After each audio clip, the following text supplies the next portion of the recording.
नमस्कार दोस्तों, मैं संजय कुमार विश्वकर्मा। आज आपको मैं हिंदी के एक टॉपिक समास पर चर्चा करके आपको समझा रहा हूँ, बता रहा हूँ। एकदम आसान है समास, आसानी से आप कैसे इसके प्रश्नों को हल कर सकते हैं, तरीका मैं बता रहा हूँ। थोड़ी ही देर में आप सीख जाएंगे कि समास किस शब्द में कौन सा समास है। देखिए, एकदम आसान तरीका देख लीजिए। समास क्या होता है पहले जानिए। समास किसे कहते हैं? ये प्रश्न का उत्तर है कि जब बड़े वाक्य को, कई शब्दों को हम इस प्रकार से छोटा कर दें कि उसके अर्थ में कोई परिवर्तन ना हो, उसी को समास कहा जाता है। जैसे देखिए, लिखा है दही में डूबा हुआ बड़ा। लिखा है दही में डूबा हुआ बड़ा। इस इतने बड़े शब्दों को हम छोटा इस प्रकार से करें कि इसके अर्थ में कोई परिवर्तन ना हो। हम इसे छोटा करने के लिए इस प्रकार से हमने छोटा कर दिया, शब्द बना दही बड़ा। जो आपका नया शब्द बना, इससे एक छोटा शब्द बन गया और अर्थ में कोई परिवर्तन नहीं हुआ। इस क्रिया को हम समास कहते हैं। और एक देखिए, जैसे लिखा है रेल पर चलने वाली गाड़ी।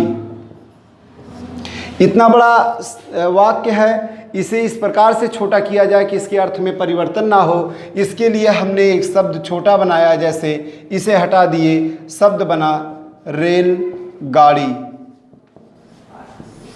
शब्द छोटा हुआ लेकिन उसके अर्थ में कोई परिवर्तन नहीं हुआ।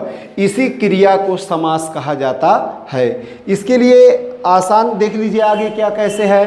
परिभाषा आप समझ चुके होंगे कि जब बड़े से बड़े वाक्य को इस प्रकार से छोटा किया जाए कि उसके अर्थ में कोई परिवर्तन ना हो, उस क्रिया को समास कहा जाता है। जैसे आगे देखिए, ये कितने प्रकार का होता है। एकदम आसान है। समास कितने प्रकार का होता है, एक सूत्र उसके लिए आप चाहे याद कर सकते हैं। जैसे दिया गया सूत्र है अब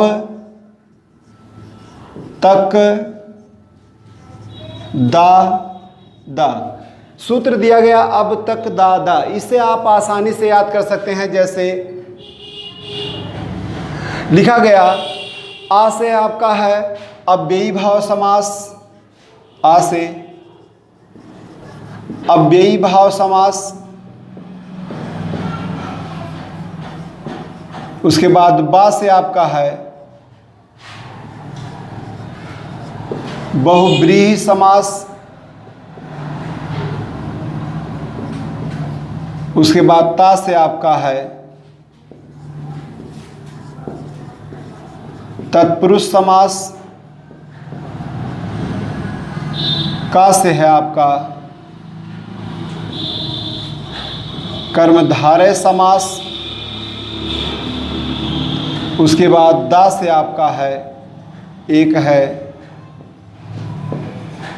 द्विगु समास, और एक और दा है, इससे आपका होगा द्वंद्व समास। ये समास के 6 भेद हैं। परीक्षा में पूछा जाए समास कितने प्रकार के हैं, तो याद रखिएगा समास 6 प्रकार के होते हैं। जिसमें से आपका एक क्रम है, 6 प्रकार के समास हैं जिसे हम अध्ययन करेंगे। 6 प्रकार के समास हैं। आज इसका हम अध्ययन करेंगे क्रमशः एक एक करके। आसान है एकदम। देख लीजिए कैसे क्या। समास में दोस्तों 2 पद होते हैं। पहले पद को, जो पहला पद है, पहला पद है, इसे एक नाम दिया गया पूर्व पद, और जो दूसरा पद है इसका नाम दिया गया उत्तर पद। 2 पद होते हैं समास में, पूर्व पद और उत्तर पद। देख लीजिए 2 पद होते हैं। एकदम आसान तरीका। पहला आपका है अव्ययी भाव समास। अव्ययी भाव समास कहाँ होता है, इसके लिए देख लीजिए। आप एक चीज़ और याद रखिएगा, आप इसे क्रमशः याद कर लीजिए। सभी की पद की प्रधानता एकदम आसान है। अव्ययी भाव में पूर्व पद प्रधान, बहुब्रीहि में आपका अन्य पद प्रधान,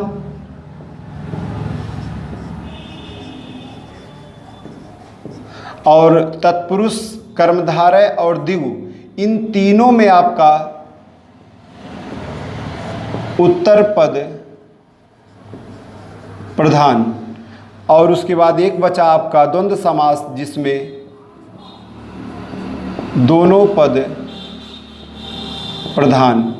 ये पूछा जा सकता है परीक्षा में इस तरीके से भी कि किस समास का पूर्व पद प्रधान होता है, या किस समास का अन्य पद प्रधान होता है, किस समास का दोनों पद प्रधान होता है।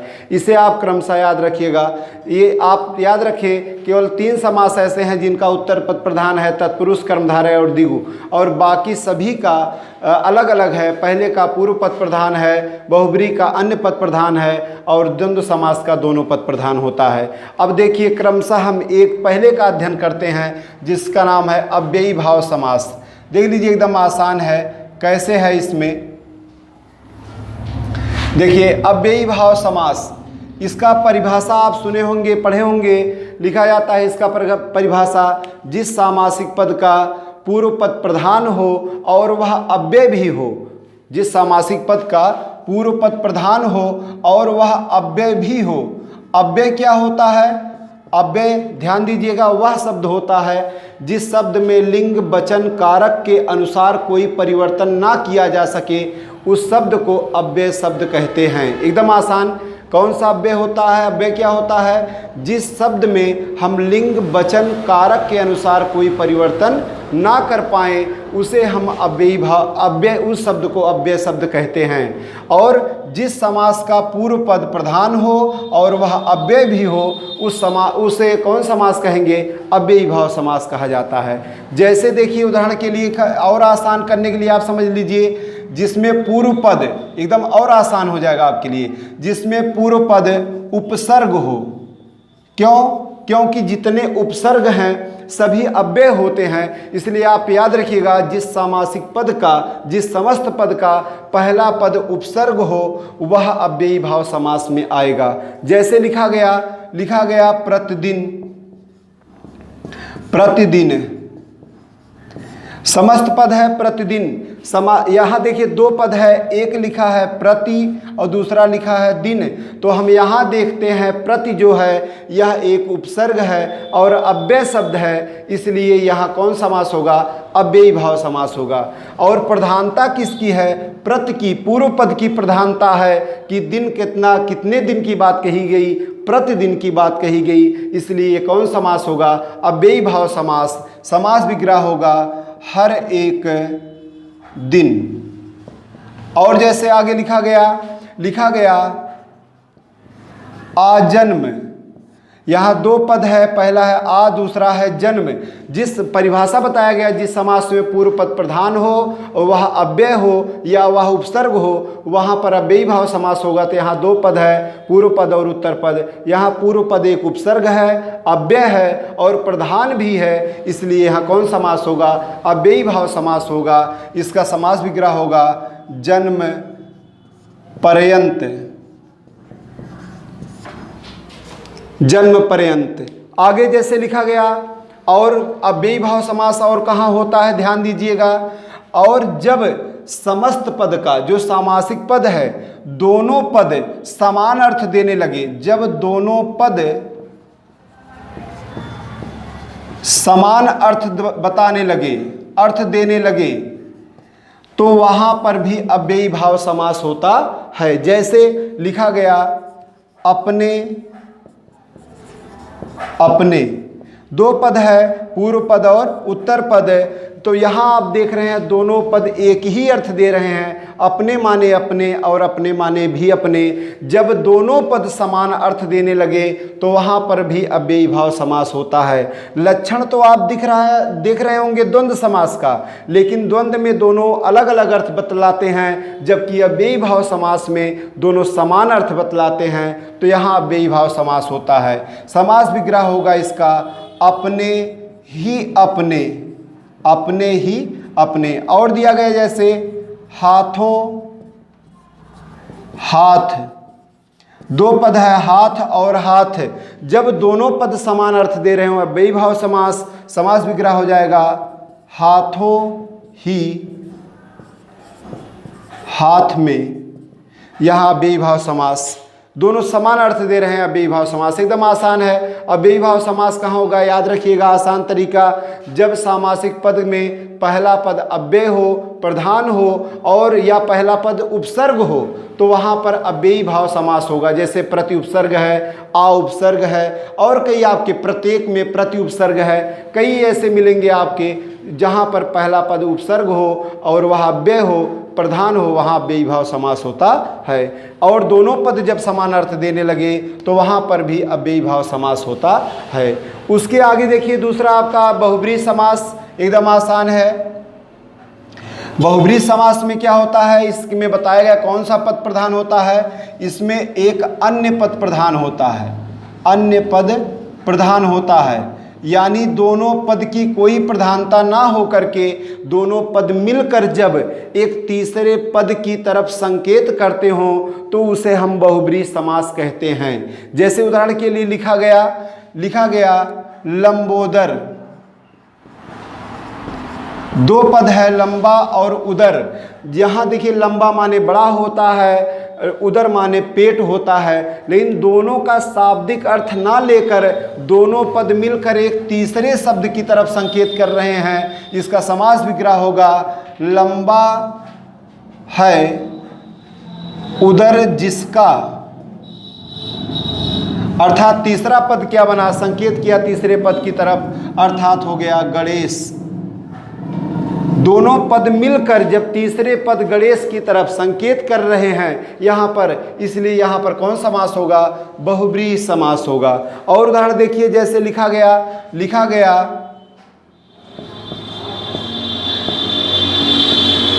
त्रिलोचन। आप जानते होंगे त्रि माने तीन, लोचन माने नेत्र।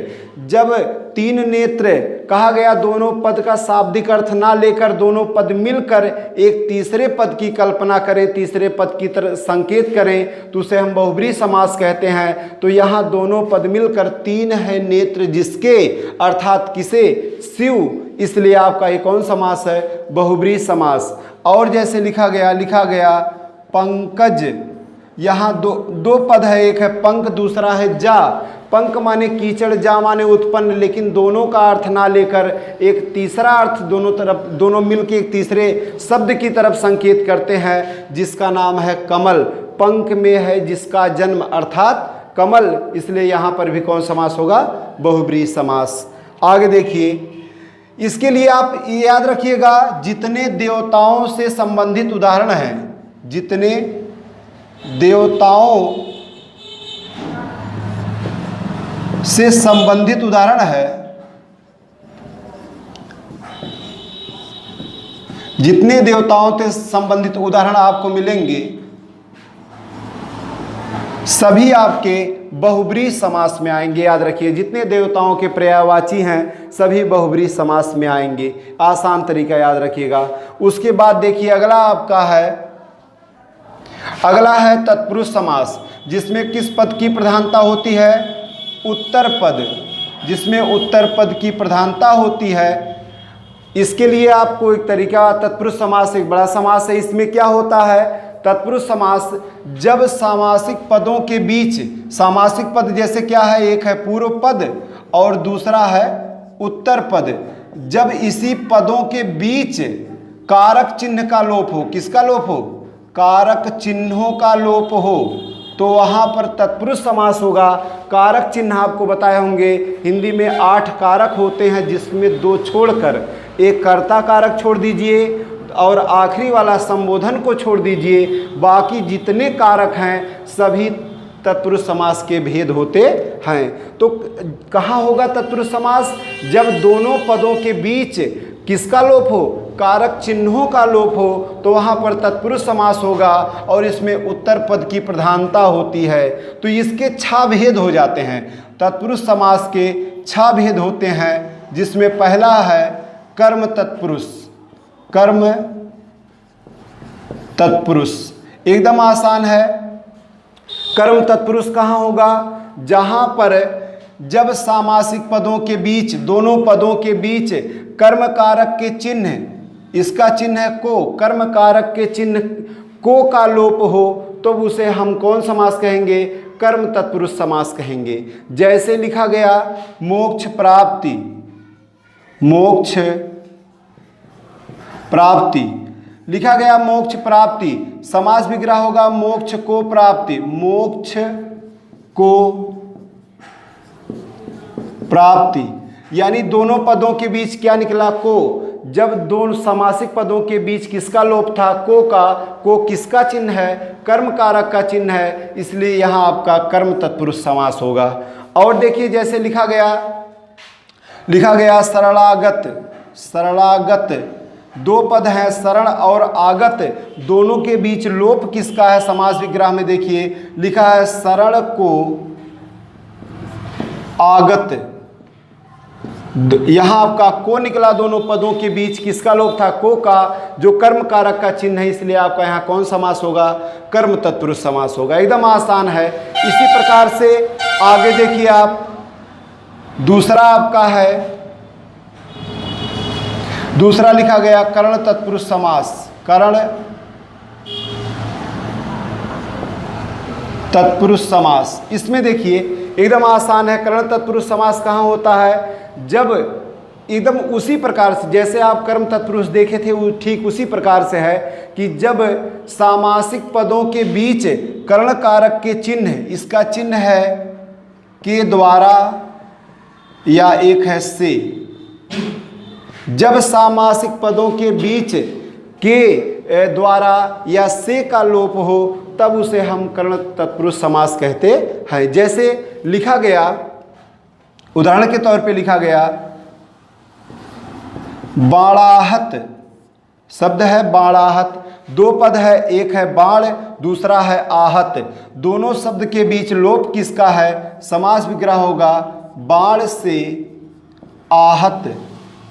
तो हम देख रहे हैं कि दोनों पदों के बीच से निकला, और जो किसका चिन्ह है? कर्ण कारक का चिन्ह है, इसलिए आपका यहाँ कर्ण तत्पुरुष समास होगा।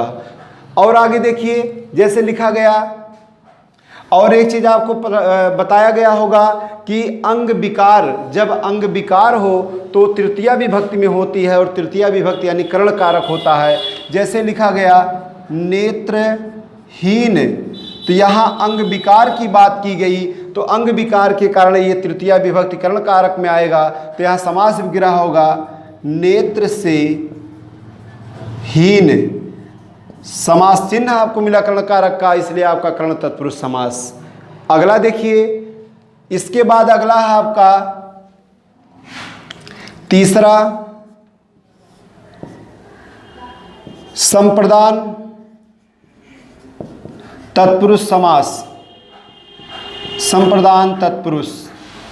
इसमें देखिए एकदम आसान है। संप्रदान कारक का चिन्ह क्या होता है? संप्रदान का चिन्ह है के लिए, संप्रदान कारक का चिन्ह है के लिए। जब सामासिक पदों के बीच के लिए का लोप हो, किसका? संप्रदान कारक का चिन्ह के लिए का लोप हो, तो वहां पर संप्रदान तत्पुरुष समास होता है। एकदम आसान तरीका इसके लिए, जैसे आप सामासिक पद उदाहरण आपको मिला, जैसे लिखा गया भोजनालय, भोजनालय, यहां हम देख रहे हैं दो शब्द है, एक भोजन दूसरा आलय, दोनों के बीच किसका लोप है? तो यहां समास विग्रह में देखिए भोजन के लिए आलय, हम देख रहे हैं दोनों के बीच के लिए शब्द आया, जो किसका चिन्ह है? संप्रदान कारक का चिन्ह है, इसलिए यहाँ आपका कौन समास होगा? संप्रदान तत्पुरुष समास होगा। और जैसे दिया गया, लिखा गया विद्यालय, समास विग्रह विद्या के लिए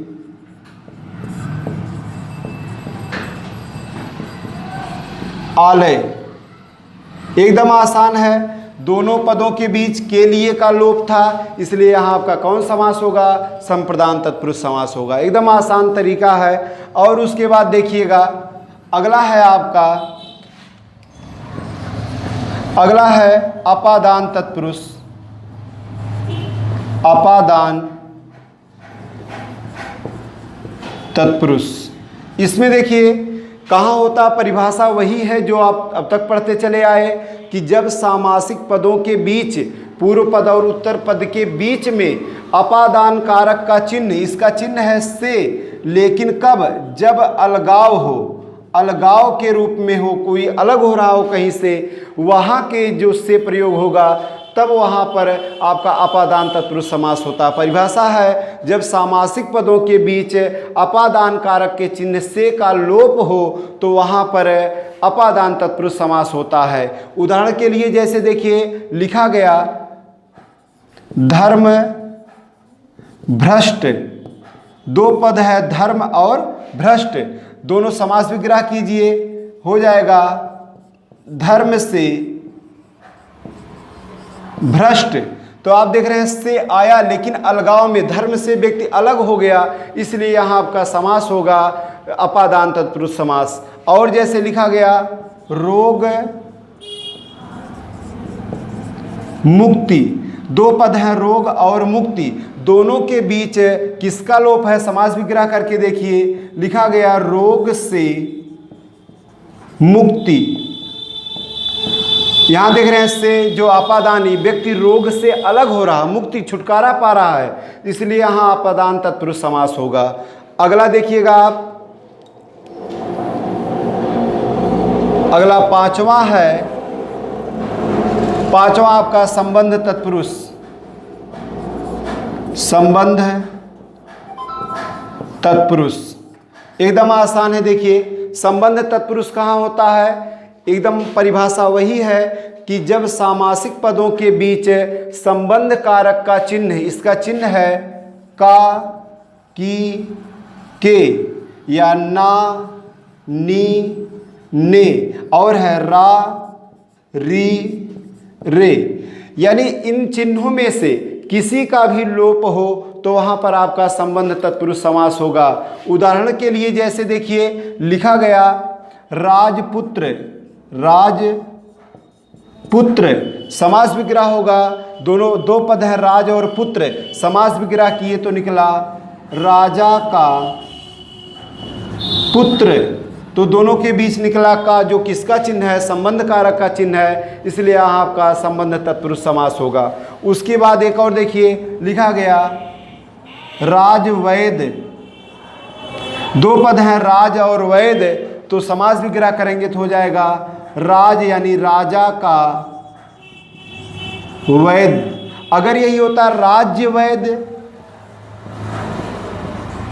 तो समास विग्रह होता राज्य का वैद्य। जो चिन्ह दोनों जहां किसका मिला, संबंध कारक का चिन्ह मिला, इसलिए आपका संबंध तत्पुरुष समास होगा। आगे देखिएगा एक आखिरी तत्पुरुष समास का आखिरी भेद कौन सा है, लिखा गया छठवां और अंतिम है तत्पुरुष समास में, इसका नाम है अधिकरण तत्पुरुष समास। अधिकरण तत्पुरुष, अधिकरण तत्पुरुष कहाँ होता है, जब सामासिक पदों के बीच, सामासिक पदों के बीच अधिकरण कारक का चिन्ह में, पय, पर आदि का लोप हो तब उसे हम अधिकरण तत्पुरुष समास कहते हैं। उदाहरण के तौर पे जैसे लिया गया आप बीती, आप बीती, दो पद हैं, एक है आप बीती, समास विग्रह करते हैं तो हो जाएगा आप पर बीती। तो यहाँ देख रहे हैं हम जो दोनों पदों के बीच शब्द निकला वो किसका चिन्ह है, अधिकरण कारक का चिन्ह है, इसलिए यहाँ आपका कौन समास होगा, अधिकरण तत्पुरुष समास होगा। और लिखा गया जैसे लिखा गया कवि श्रेष्ठ, दो पद है, एक कवि दूसरा है श्रेष्ठ, समास विग्रह करेंगे हो जाएगा कवियों में श्रेष्ठ। तो देख रहे हैं में किसका चिन्ह आया, अधिकरण कारक का चिन्ह है, इसलिए यहाँ आपका कौन समास होगा, अधिकरण तत्पुरुष समास होगा। बस इस पार्ट में इतना ही दोस्तों। इसके आगे का जो बाकी समास बचा हुआ है वो अगले पार्ट में आपको मिल जाएगा देखने के लिए। लेकिन बहुत बहुत धन्यवाद आपको देखने के लिए। लेकिन हमारा चैनल ज़रूर सब्सक्राइब करें। अगर वीडियो पसंद आए तो उसे लाइक कीजिए और अपने दोस्तों में शेयर ज़रूर कीजिए। और बाकी पार्ट देखने के लिए कृपया लाइक ज़रूर कीजिए और सब्सक्राइब ज़रूर कीजिए। बाकी का आगे का पार्ट आपको अगले पार्ट में मिलेगा। बाकी समास अगले पार्ट में आपको दिखा दिया जाएगा। धन्यवाद, बहुत बहुत धन्यवाद।